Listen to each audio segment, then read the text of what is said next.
વડોદરા શહેરના બકરાવાડી વિસ્તારમાં રહેતા દંપતી વચ્ચે કોઈ કારણોસર ઉગ્ર બોલાચાલી થતા આવેશમાં આવી જઈને પતિએ પત્નીની હત્યા કરી નાખતા વિસ્તારમાં ચકચાર મચી ગઈ છે।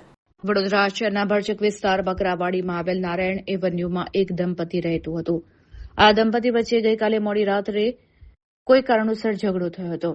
આ ઝઘડો ગુસ્સાની પરાકાષ્ઠાએ પહોંચતા ગુસ્સામાં આવી ગયેલા પતિએ પત્ની ઉપર ઘાતકી હુમલો કરીને મોતને ઘાટ ઉતારી દીધી હતી। ત્યારબાદ પતિ બનાવ સ્થળેથી ફરાર થઈ ગયો હતો। હત્યાના બનાવની જાણ આડોશ પડોશ તેમજ વિસ્તારમાં થતા વિસ્તારના રહીશો ઘટના સ્થળ ઉપર દોડી આવ્યા હતા। ત્યારબાદ આ સમગ્ર બનાવની જાણ વાડી પોલીસને કરવામાં આવી હતી, જેથી ઉચ્ચ પોલીસ અધિકારીઓ ઘટના સ્થળ પર દોડી આવ્યા હતા અને ઘટનાની તપાસ માટે ફોરેન્સિક ટીમને પણ બોલાવવામાં આવી હતી। જો કે પોલીસે આરોપીને નજીકના દિવસોમાં અટકાયત કરવા માટેની આશા વ્યક્ત કરી છે।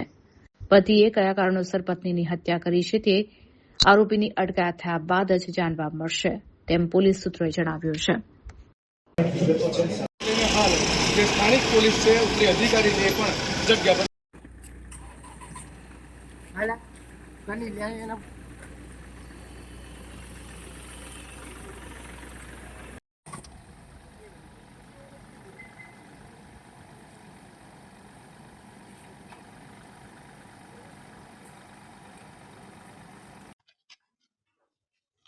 हाल अहींया एक बहनનું મૃત્યુ થવાનો અમને મેસેજ મળ્યો છે।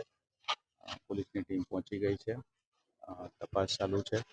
એમના જે કંઈ પણ આગળ કાયદેસરની કાર્યવાહી કરવાની છે એ કરાવી રહ્યા છે। એફએસએલની ટીમ બોલાવીને એનું એવિડન્સ કલેક્ટ કરવાનું, એમના ધોરણસરની આગળ ફરિયાદ દાખલ કરીને જે કોઈ પણ કલ્પ્રિટ છે એને શોધી કાઢીને એને ધોરણસર કાયદાની પ્રક્રિયા આગળ કરવા માટે તપાસ ચાલી રહી છે। જી સાહેબ, જે આરોપી છે બંટી, એની શું અત્યારે રણનીતિ શું છે એને પકડવાની?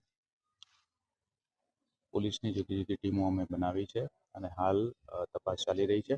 અમે એમાં જે કોઈ પણ આરોપી છે એમને પકડીને આગળ એમને કાયદાની પ્રક્રિયામાં લઈ જવા માટે પોલીસની ટીમો કામગીરી કરી રહી છે। બિલકુલ।